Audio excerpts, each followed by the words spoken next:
बिस्मिल्लाहिर्रहमानिर्रहीम। आप देख रहे हैं मीडिया पॉइंट 071। दोस्तों, मानसून के दूसरे स्पेल ने सक्खर समेत अतराफ़ के इलाकों में भरपूर अंदाज से एंट्री दे दी।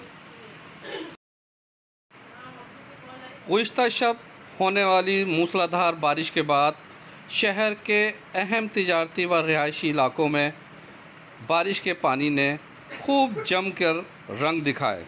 ये थाना ए सेक्शन है, जहां पर पानी दाखिल होने के बाइस अहलकारों को अपनी सरगर्मियां जारी रखने में मुश्किलात का सामना है।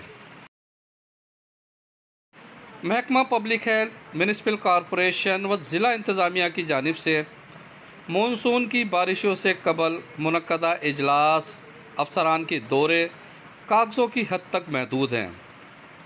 शहर की अहम शाहराहें घंटाघर चौक, स्टेशन रोड, मीनारा रोड,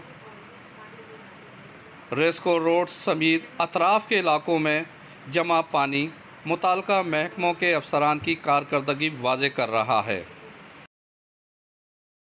बारिश की वजह से निकासी निज़ाम गैर फ़ाल हो गया और देखते ही देखते शहर के वसी इलाके में शाहराहें झील का मंजर पेश कर रही हैं। जुमे के रोज़ मसाजिद के अतराफ़ में जमा पानी की वजह से नमाजियों को भी शदीद मुश्किलात का सामना करना पड़ रहा है। जगह जगह खड़े रहने वाले बारिश के पानी में कहीं मोटरसाइकिल बंद हुई तो कहीं कारों को धक्का लगाते हुए नज़र आया। बिजली की सप्लाई मुअत्तल होने के बायस फराहमी आब का निज़ाम भी बुरी तरह मुतासिर हुआ, जिसकी वजह से लोगों की बड़ी तादाद हुसूल आब के लिए मुख्तलिफ़ इलाकों में लगे हैंड पंपों पर पानी भरते हुए नज़र आए। जिन दोस्तों ने अभी तक चैनल को सब्सक्राइब और लाइक नहीं किया है वह कर ले। Parvez Khan, media point 071, railway station Sukkur.